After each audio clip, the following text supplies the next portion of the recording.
అనాలోచిత డిమాండ్ 15,000 ఆటోకి ఇవ్వాలంట నెలకు. మీరేమి ఇచ్చారు? 1000 రూపాయలని ఇచ్చిందా?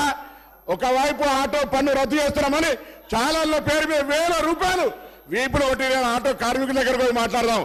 సభను తప్పుదో పట్టించే విధంగా 21 మంది ఆత్మహత్య చేసుకున్నారని చెప్తా ఉన్నారు. ఇలా అవన్నీ కూడా మీరు అనవసరంగా ప్రేరేపించి వాళ్ళని మన దగ్గర ఎక్కడ కూడా ఇలా సార్ మేము ఆటో బస్సు ప్యాసింజర్ ఇంటికి పోతారే, ఆటో బస్సు బస్ స్టాండ్కు ఆటో వాళ్ళను బస్ స్టాండ్కి తీసుకొచ్చే బాధ్యత ప్రజలను ఆటోనే బస్ స్టాండ్కి తీసుకొస్తా ఉన్నది. బస్సు ప్యాసింజర్ ఇంటికి పోతలేదు. మారిపోయింది ఎక్కడ అధ్యక్ష? మేము మహిళలకు మీకు నిజంగా ధైర్యం ఉంటే మీ ప్రభుత్వంలో ఉన్నటువంటి వాళ్ళు చేయలే. మేము ఇలా తెలంగాణ అక్క చెల్లెలకు వద్దా చెప్పండి. మీరు వ్యతిరేకిస్తున్నారో చెప్పండి. స్పష్టంగా చెప్పకుండా దొంగ తిరుగుడు ఎవరేమో ఇలా దయ్యాలు వేయాలి వాళ్ళు ఇచ్చినట్టు పెద్ద పెద్ద దొరలు ఆటోలో వస్తా ఉన్నారు.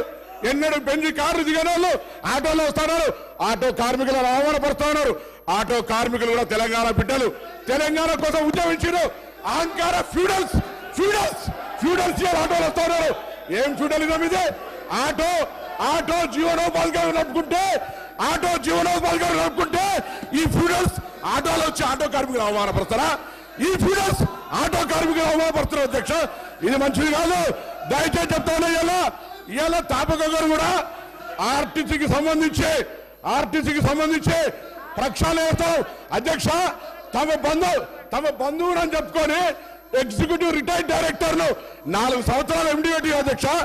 ఎగ్జిక్యూటివ్ డైరెక్టర్ రిటైర్మెంట్ అయినా 4 సంవత్సరాలు ఎండి. ఆటో 60 రోజులు సమ్మె చేస్తే పట్టించుకునే వాళ్ళు వీళ్ళు మా గురించి మాట్లాడేది. కొత్త బస్సులు కొంటున్నాం. ఆటో కార్మికులు, రిక్షా వాళ్ళ ఇలా ఆర్టీసీ కార్మికుల సంక్షేమం మా బాధ్యత. ఆర్టీసీ కార్మికులకు 2013లో ఉన్న బాండ్స్ ఇలా మా ప్రభుత్వం ఆలోచన చేస్తుంది అధ్యక్ష. అందుకే దయచేసి సభను తప్పుదో పట్టించే విధంగా, ఆటో కార్మికులు రెచ్చగొట్టే విధంగా మాట్లాడే మాటలు ఆలోచించని గౌరవ సభ దృష్టి కోరుతా ఉన్నాను.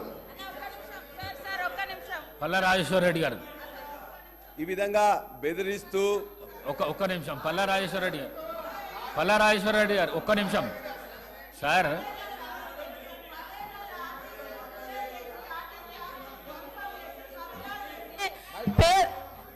పదేళ్ల టీఆర్ఎస్ ప్రభుత్వంలో ఆర్టీసీ ఆస్తులను ధ్వంసం చేసి, కుదేలు చేసి, కబ్జాలు చేసి ఆర్టీసీ ఉద్యోగులు ఆత్మహత్య కారణమైన వీళ్ళు ఇవాళ ఆర్టీసీ గురించి మాట్లాడుతున్నారు.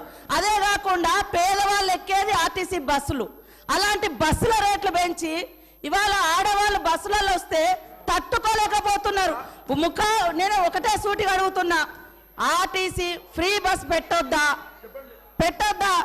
ఇవాళ మీరు వ్యవసాయం చేయనటువంటి బీడు భూములకు, లక్షాధికారులకు, కోట్లాది రూపాయలకు వ్యవసాయం పేరుతోటి రైతు బంధు కట్టబెడితే ఏ పేదోళ్ళైనా రోడ్ల మీదకి వచ్చి మీ ఇళ్ళ ముంగర ధర్నా చేసిర్రా? ఈ రోజు ఆటోలను ముందు పెట్టి మీ అధికారం రావాలని ఎప్పుడు మీరు సెంటిమెంట్లను వాడుకొని ఒకరిని ముందు పెడతారు, ఆ తర్వాత మీరు వెనక నుంచి వస్తారు. ఇది మీ నైజం. గతంలో కూడా అగ్గిపుల్లలు దొరకక డ్రామాలు చేస్తే పాపం వేరే పిల్లలు ఆత్మహత్య చేసుకున్నారు. అంటే చేయకూడదు అంటారు. మరి మీరు లక్షల రూపాయలు, కోట్ల రూపాయలు ప్రజల మీద, అందరి మీద పన్నులేసి ఆ వచ్చిన ధనము రైతు బంధుల పేరుతోటి ఏ పేద మహిళకు, ఏ పేదోళ్లకు రూపాయి దక్కలేదు.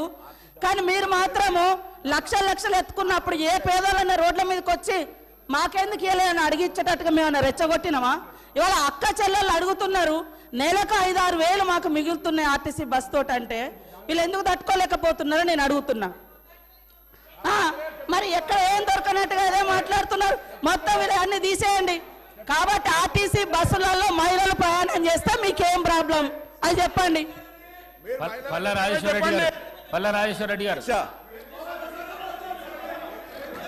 ఏమధ్యక్ష ఇది?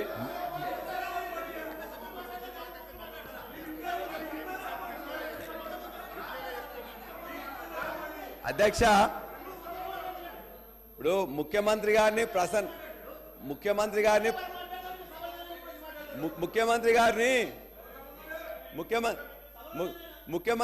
ప్రసన్నం చేసుకోవడానికి మంత్రులు తాపత్రయపడుతున్నారు. పర్వాలేదు, చాలా పని మంచిగా చేయండి, పర్వాలేదు. అదే కదా మేము అడిగేది ఏంటంటే మేము చెప్పినాం అధ్యక్ష. నేను ఒక్కరిని మాట్లాడుతుంటే 5 నిమిషాలు కూడా మీరు సమయం ముందే వాళ్ళందరూ మాట్లాడుతున్నారు. అధ్యక్ష మంత్రులకు అవకాశం మీదే ఉన్నదా ఉంది లేదా? అధ్యక్ష మీరు ఒకటనే హరీష్ రావు గారు మీరు కూడా గత సీనియర్ సభ్యులు మేమేం మాట్లాడే అధ్యక్ష అధ్యక్ష ఒక్క నిమిషం ఒక్క నిమిషం ఒక్క నిమిషం ఒక్క నిమిషం ఒక్క నిమిషం ఒక్క నిమిషం ఒక్క నిమిషం ఒక్క నిమిషం మీరు హరీష్ రావు గారు మీరు కూడా ఈ హౌజ్లో సీనియర్ శాసనసభ్యులు లెజిస్లేటివ్ అఫైర్స్ మినిస్టర్గా పనిచేసినారు సభా ప్రాంగణంలో ఏమవుతున్నది అనేది అందరికంటే ఎక్కువ మీకు తెలుసు కానీ మీరు కూడా మధ్యలో కామెంట్ చేస్తే ఇప్పుడు శ్రీధర్ బాబు గారు మాట్లాడతామని అన్నప్పుడు మీరు అట్లెట్లా ఇస్తారు అని అంటున్నారు. వారు లెజిస్లేటివ్ అఫైర్స్ మినిస్టర్, వారికి అధికారం ఉన్నది, ఇంటర్ఫియర్ అయిపోయి క్లారిఫికేషన్ ఇచ్చే అధికారం ఉన్నది. మరి పల్లా రాజేశ్వర రెడ్డి గారు అధ్యక్ష మేము మరలా ఇప్పుడు ముఖ్యమంత్రి గారు ఇంతకుముందు నేను మాట్లాడినప్పుడు సభలో లేరు కాబట్టి వాళ్ళందరూ కూడా కొద్దిగా వక్రీకరణ చెప్తున్నారు. మీరు చేస్తున్న ఏదైతే పల్లా రాజేశ్వర రెడ్డి గారు సబ్జెక్ట్ మాట్లాడండి. సబ్జెక్ట్ మీద అధ్యక్ష 13 వాళ్ళకి అవకాశం 6 గ్యారంటీల్లో 13 అంశాల్లో ఉన్న మహిళల బస్సు పథకం ఏదైతుందో దాన్ని మేము ఆహ్వానిస్తున్నాం. దానికి కావాల్సిన బస్సులు పెంచాలని చేస్తున్నాం. వాళ్ళందరూ కూడా మంచిగా బ్రహ్మాండంగా ఈజీగా పోయేటట్టు చూడాలని చూస్తున్నాం. ఏదైతే ఆర్టీసీ గవర్నమెంట్ ఉద్యోగులుగా మేము చెప్పినామో వాళ్ళందరికీ కూడా వెంటనే వాళ్ళకు ఉద్యోగాలు కూడా గవర్నమెంట్ ఉద్యోగస్తులుగా గుర్తించాలని చెప్పి కూడా కోరుతున్నాం. అదేవిధంగా ఇవాళ 6.5 లక్షల మంది ఆటో డ్రైవర్లు ఇవాళ నష్టపోతున్నారు కాబట్టి చనిపోయిన 21 మంది డ్రైవర్లకు వాళ్ళ యొక్క కుటుంబాలకు దయచేసి 20 లక్షలు ఎక్స్గ్రేషియా ప్రకటించాలని, వారి యొక్క కుటుంబాలకు కుటుంబం